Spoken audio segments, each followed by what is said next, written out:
All of us have motivation of some sort. I define motivation as the desire to achieve that which you believe to be worthwhile.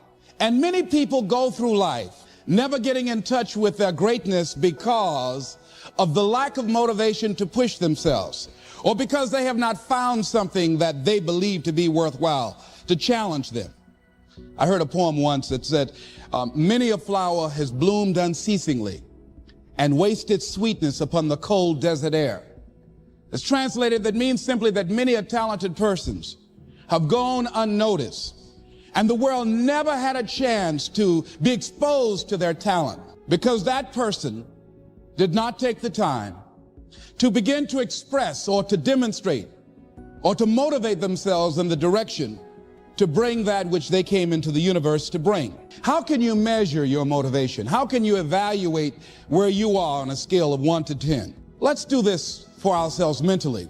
How do you rate yourself from 1 to 10?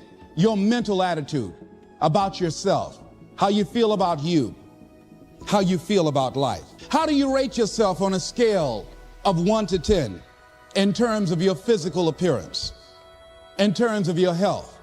Do you take care of yourself? Are you allowing yourself to get overweight and out of shape? Are you conscious of your health? Are you watching the food that you take into your body? Do you make a deliberate effort to exercise? You know, it was George Burns, he said, we cannot help getting older, but we don't have to get old. And many of us get old before our time because we don't take time to take care of ourselves. Your environment is a very good indicator. On a scale of 1 to 10, is it what you want it to be? Do you find it desirable? Are you satisfied? The job or career that you're involved in. Someone said that 85% of the American public are unhappy with their jobs. Are you spending 8 hours a day just doing time? Doing something that you don't find challenging, that does not make you stretch mentally, that does not stimulate you, that does not inspire you. Something that you don't find a sense of fulfillment in it. If you're doing that day in and day out, it has to affect how you feel about yourself, your level of motivation. Your relationships, what kind of impact is it having on your life? Is it nourishing or is it a toxic relationship? Does it drain you or does it build you up? Ask yourself that. How motivated are you to do something about it?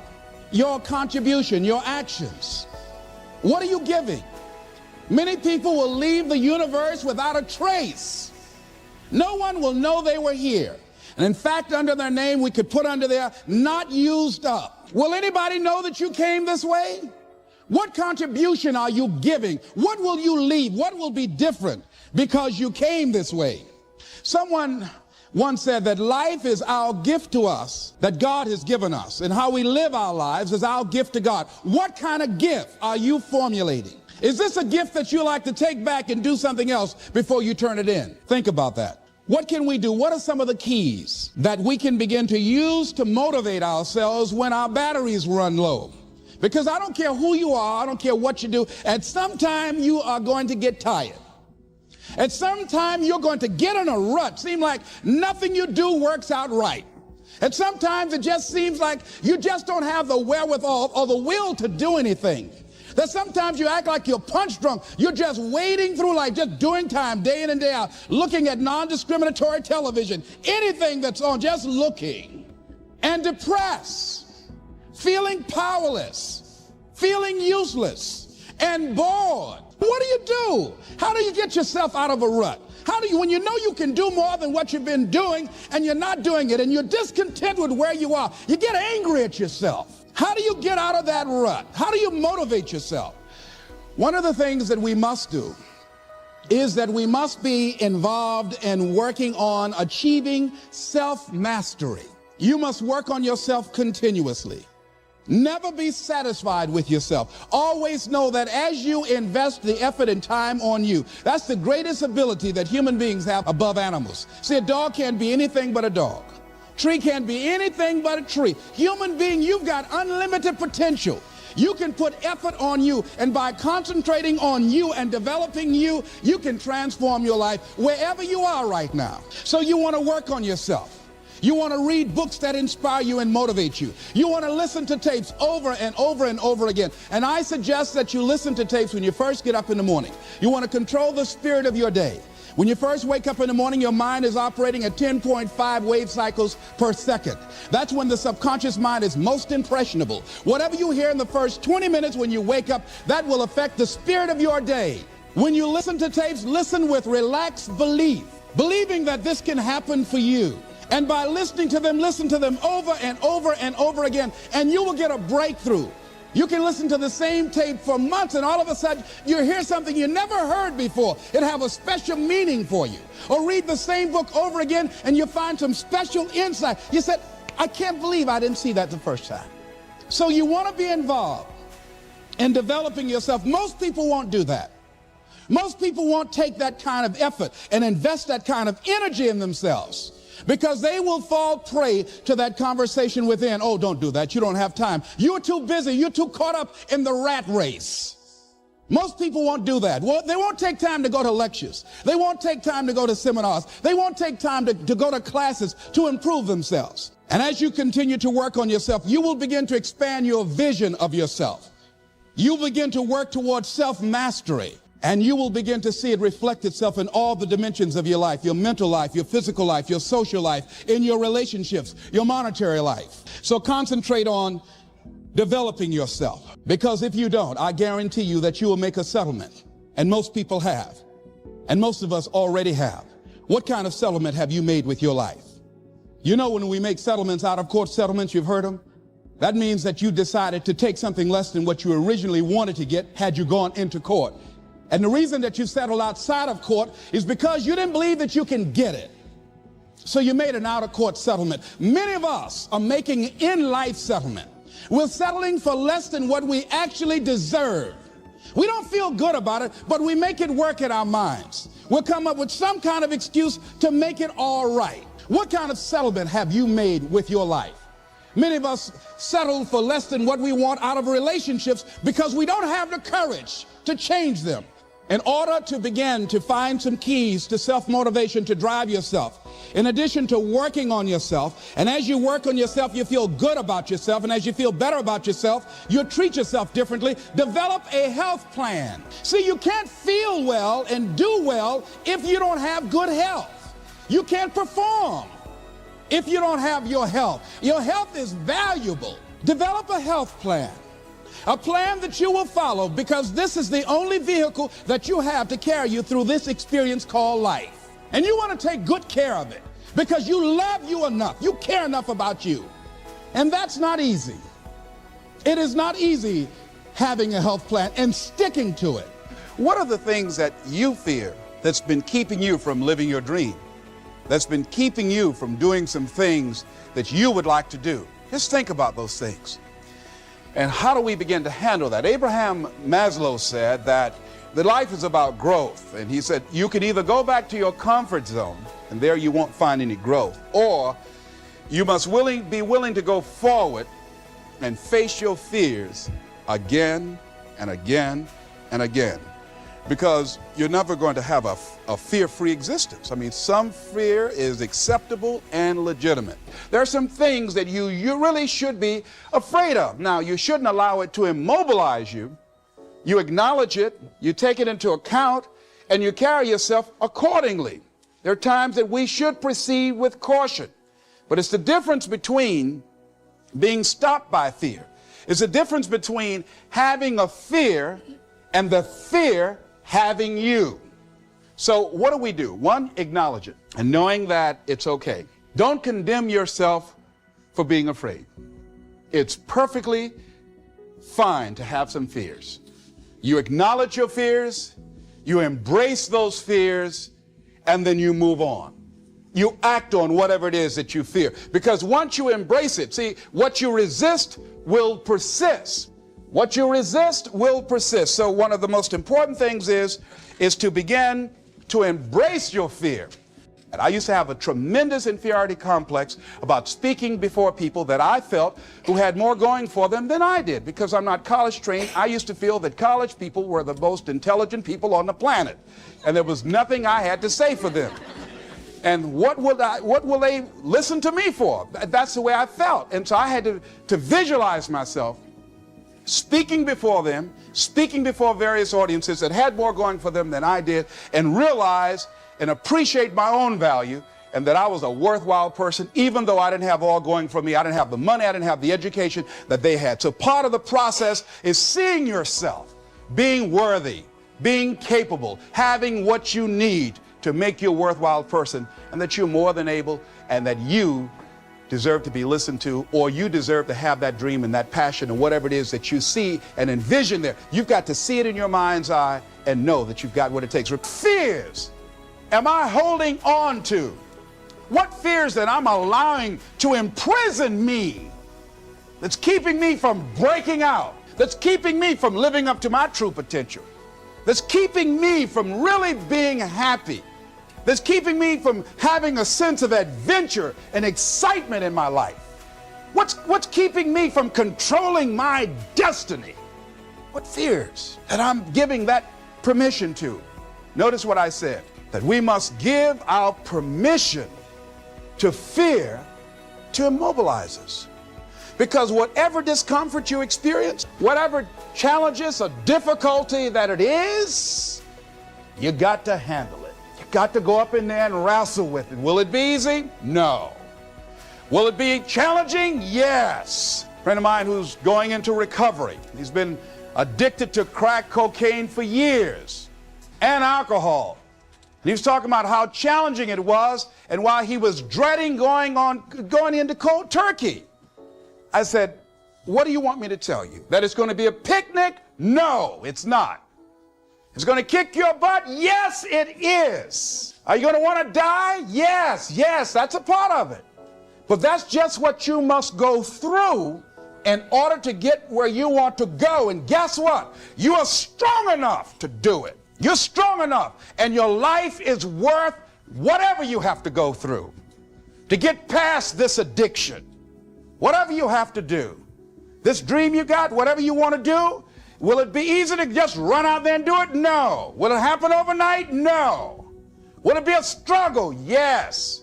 Will there be times when you can't make ends meet? Yes, that's a part of it. Will there be times you won't know what to do? Yes, that's a part of it.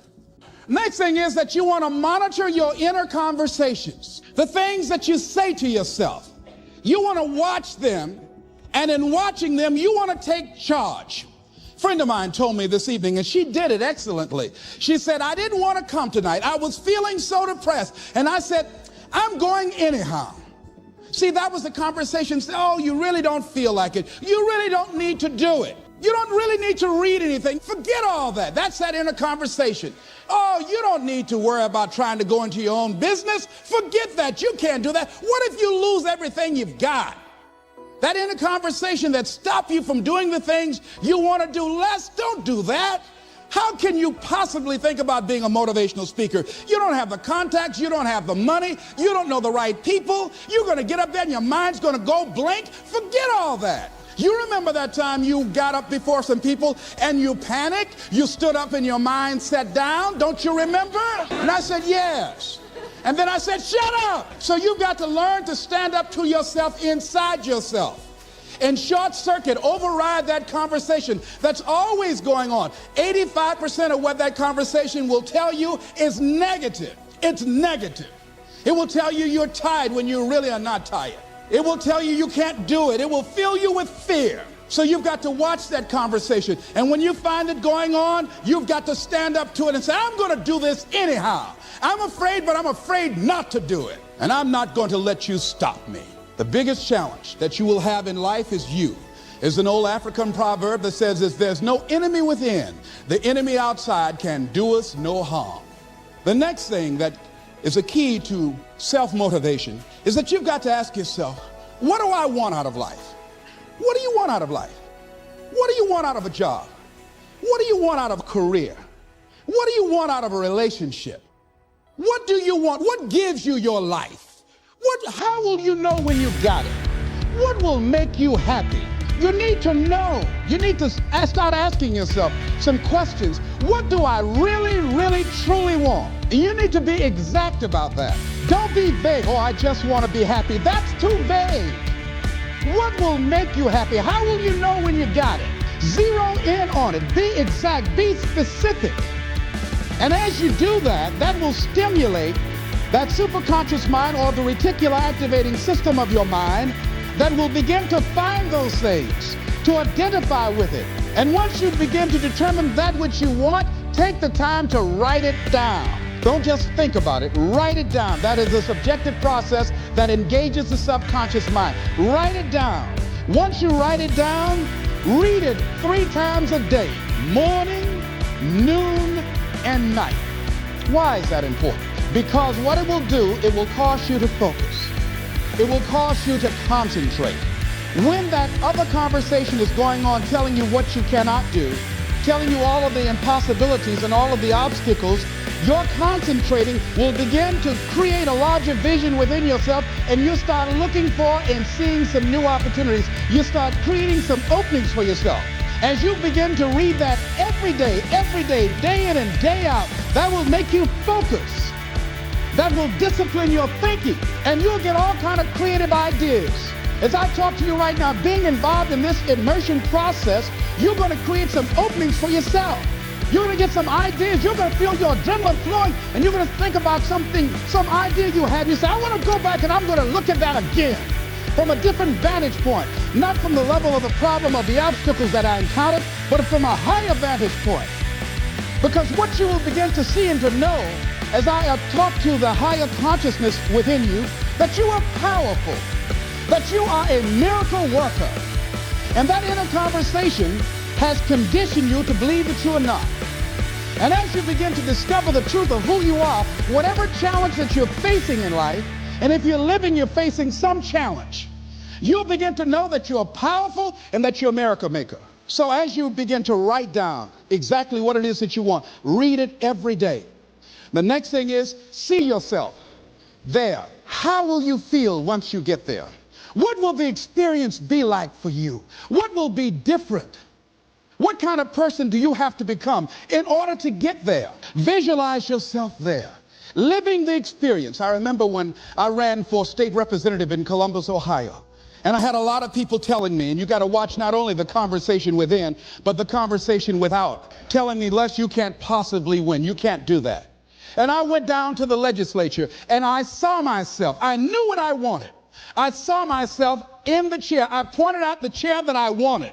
I used to go and sit up in the galleries and watch the legislative process. I used to go to the committee meetings and listen to legislation being introduced. I learned how to write legislation, how to amend legislation. I started thinking like a legislator, got up every day dressing, thinking like that, selling myself on it, seeing myself in the legislature. Mr. Speaker, I'm the gentleman from the 29th House District. I'd like to introduce a bill. I went in the legislature, walked around. I had the experience of it. And when I ran and won against overwhelming odds, they were shocked. I won the election even before it was held because I was living it in my mind. You want to see yourself beyond your circumstances. You got a challenge, see yourself beyond your challenge. See yourself with the challenge already resolved. Now I want you to think about, in your mind right now, think about some particular event or act in your life that you feel very bad about, that you really regret that took place. If you had to do over again, you would do it differently. With that there, I want you to see yourself in your mind's eye and say to yourself, I love myself unconditionally, and I forgive myself. I knew better, I would have done better. This author said about life, life is a challenge. Meet it. Life is a gift. Accept it. Life is an adventure. Dare it. Life is a sorrow. Overcome it. Life is a tragedy. Face it. Life is a duty. Perform it. Life is a game. Play it. Life is a mystery. Unfold it. Life is a song. Sing it. Life is an opportunity. Take it. Life is a journey. Complete it. Life is a promise. Fulfill it. Life is a beauty. Praise it. Life is a struggle. Fight it. Life is a goal. Achieve it. Life is a puzzle. Solve it.